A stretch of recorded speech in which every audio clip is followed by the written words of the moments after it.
السلام عليكم، ازيكم يا حبايبي؟ عاملين ايه؟ يا رب تكونوا بخير.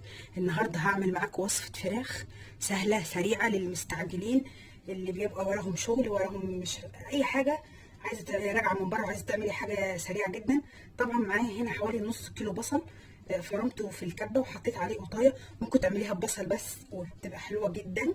حطيت عليه معلقه ملح، معلقه كاري، معلقه زعتر، معلقه بابريكا، وفصين توم، وحط كمان معلقه كركم وحبه سماق. وده اختياري، عايزه تحطيه حطيه، مش عايزه ما تحطيهوش، بس بيديله طعم حلو. وانا بضرب في البصله حطيت عليها معلقه خل. هقلب ده كله كويس جدا كده اهو في بعضه.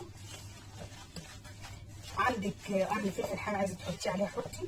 طبعا الوصفه دي فراخ بس، عايزه تحطي فيها خضار، بصل، كوسه، جزر، بطاطس، براحتك لو انت عايزه تعملي. لكن انا هعملها كده وهعمل جنبها مكرونه، فهي كده بتبقى حلوه.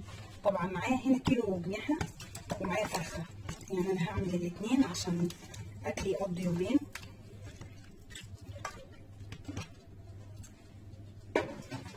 طبعا الفرخه غسلها كويس، والجناحه انا كنت بشيلها لما بجيب فراخ، بشيلها لغايه ما يعني بقوا حبه حلوين كده. طلع حوالي كيلو او 10 جناحه، يعني مش عارفه بس هما تقريبا كيلو اهو.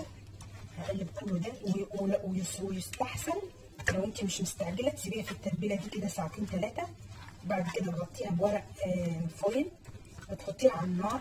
تاخد لها حوالي نص ساعه. انا بس بديها غلوتين على عين البوتاجاز، وبعد كده بدخلها الفرن.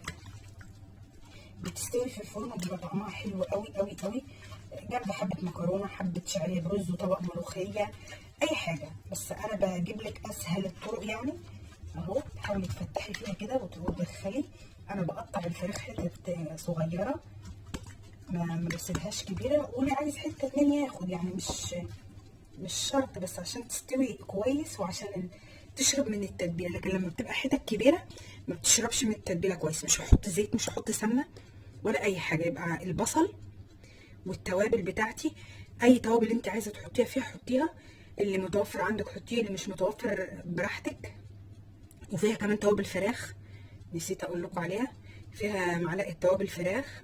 يبقى حطيت نص كيلو بصل، معلقه كركم، معلقه كاري، معلقه زعتر، معلقه بابريكا. اذا كانت ما عندكيش بابريكا ممكن تحطي شطه، فصين او 3 توم، معلقتين كبار خل، بيخلوا طعمها حلو قوي، ما تحسيش باي زفاره فيها رغم اني غسلها كويس جدا. بس قلبت كل ده مع بعضه، معلقه زعتر، قلبت كل ده مع بعضه وحطيته في هحطه ياخد غلوه على النار، وبعد كده هدخله الفرن، واما تخرج هوريها لكم. وده حبايبي صينيه الفراخ بعد ما خرجت من الفرن اهي.